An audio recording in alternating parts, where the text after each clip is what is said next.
चला तर मंडळी, चविष्ट आणि त्यासोबत पौष्टिक आणि भन्नाट अशी रेसिपी आज आपण बघणार आहोत। बेसन पिठात उकडलेले अंडे तुम्ही कधी टाकून पाहिलीत का? नाही ना? तर मग आज टाकूनच पहा। बेसन पिठात उकडलेले अंडे टाकून एक चविष्ट आणि भन्नाट पदार्थ तयार होतो। आता तुम्ही म्हणाल बेसन पिठात अंडे टाकून हा कुठला पदार्थ?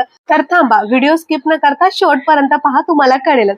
त्यासाठी सर्वात आधी आपल्याला एका भांड्यात पाणी गरम करायला ठेवायचंय आणि त्यानंतर त्यात 3 किंवा 4 अंडी छान उकडायला घालायची। त्यासोबत मीठ घालायचंय। 4 ते 5 मिनिटांसाठी अंडी छान उकडून घ्यायची। गार झाल्यानंतर त्याचे साल काढून घ्यायचे आणि आता अंड्यांना छान कट करून घ्यायचे। एका अंड्याचे 2 तुकडे करा किंवा तुम्हाला आवडत असेल तर 4 तुकडे करा।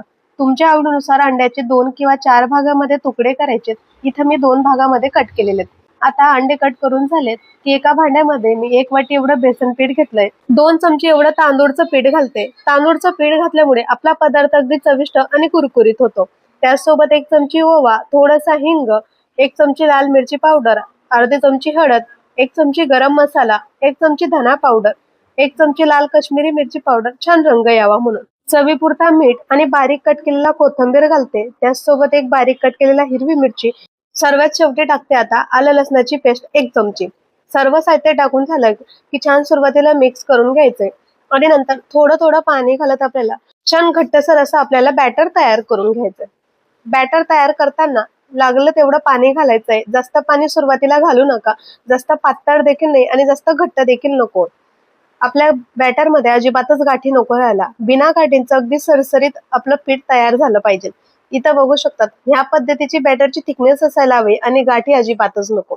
आता छान आपलं बॅटर तयार झालेलं आहे। त्यात आपण कट केलेले अंडे टाकायचे आणि छान आता बॅटर मध्ये अंडे बुडवून घ्यायचे। सर्वीकडून अंड्यांना छान एकसारखं पीठ लागलं की आता आपण एका गॅसवरती कढई ठेवायची। त्यामध्ये तेल घालायचंय। तेल आपले अंडे बुडतील इतकं त्यात तेल घालायचंय। तेल छान 2 ते 3 मिनिटांसाठी आपल्याला फुल गॅसवरती छान कडकडीत गरम करायचंय। तेल छान गरम झालं की आपण पिठात बुडवलेली अंडी आता त्यात एक एक करून टाकायची आहेत। तेल मात्र आपल्याला छान गरम असायला हवंय। जर सुरुवातीला तेल जर तुम्ही मीडियम गॅसवरती ठेवलात किंवा स्लो गॅसवरती ठेवलात तर आपले अंडे अगदी तेल जास्त पितील आणि नंतर काही वेळानंतर नरम पडतील। अंडे जास्त वेळपर्यंत अगदी कुरकुरीत आणि तेल न पिता करायचे असतील तर फुल गॅसवरतीच आपल्याला सर्व अंडे तळायचे। सर्व अंडे टाकून झाले की 1 ते 2 सेकंदासाठी अजिबातच हात लावायचा नाही किंवा हलवायचे नाही।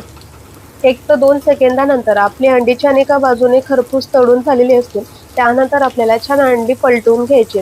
असंच करत एका बाजूने 2 ते 3 मिनिटांपर्यंत आणि दुसऱ्या बाजूने पुन्हा 2 ते 3 मिनिटांपर्यंत अंडे छान आलटून पलटून कुरकुरीत होत नाही आणि छान रंग येत नाही लाल तोपर्यंत त्याला छान तळून घ्यायचे। इथं बघू शकतात अंड्यांना किती छान लाल रंग आलेला आहे आणि आवाजाने देखील तुम्हाला कळेलच किती कुरकुरीत झालेले आहेत। बाहेर गाड्यावरती मिळतात तसेच अप्रतिम चवीचे आणि भन्नाट असे अंडा पकोडा घरीच तयार आहे। बघताच क्षणी अगदी तोंडाला पाणी आलं ना? मग वाट काय बघताय? पटकन जा आणि बनवून बघा। कसे झाले मला कमेंट मध्ये कळवा। रेसिपी आवडली असेल तर व्हिडिओला लाईक करा, शेअर करा, चॅनलला सबस्क्राईब करायला विसरू नका।